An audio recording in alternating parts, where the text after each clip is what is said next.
Hi there, I'm Courtney. This is Solavi Holistic, and you're watching another 2-minute meditation. I've shared the story of how Solavi came to be a couple of times, but for anybody who hasn't heard it or maybe forgot, it started after I put on a program for graduating seniors at the college where I teach on self-care.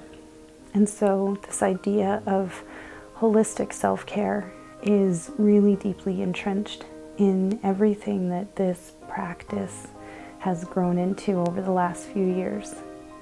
And so I wanted to kind of talk a little bit about how this time, how your consistent meditation practice and how inviting mindfulness into your life correlates with that idea of holistic self-care.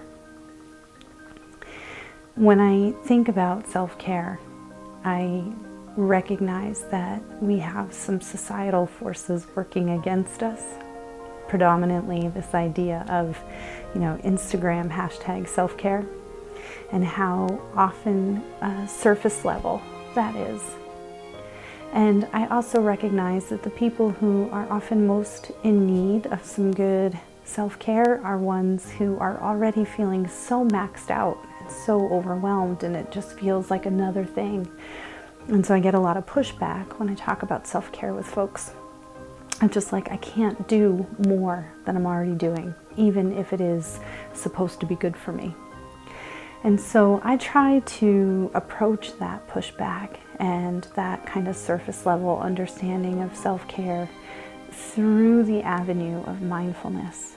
And what I mean by that is that so often when I'm working with people individually on how to invite greater self-care into their life, one of the phrases that becomes really repetitive in those conversations is mindfulness. Being aware, paying attention when we're thinking about self-care the way that I do, from a perspective similar to Maslow's hierarchy of needs. We start with the real basic biological stuff. What is your relationship with food? How are you mindfully approaching nutrition? Are you aware of when you're hungry? Are you aware of when you're full? Do you pay attention to how different foods make you feel?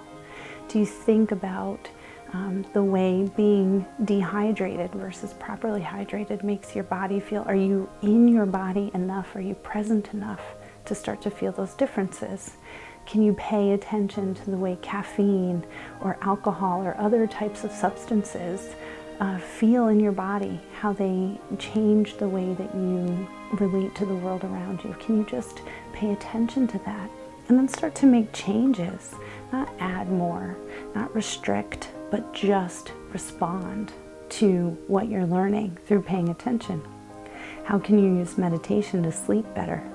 How can you use mindfulness to enhance and strengthen your relationships, to have better boundaries, to separate the various demands on your time, work and play and family and love?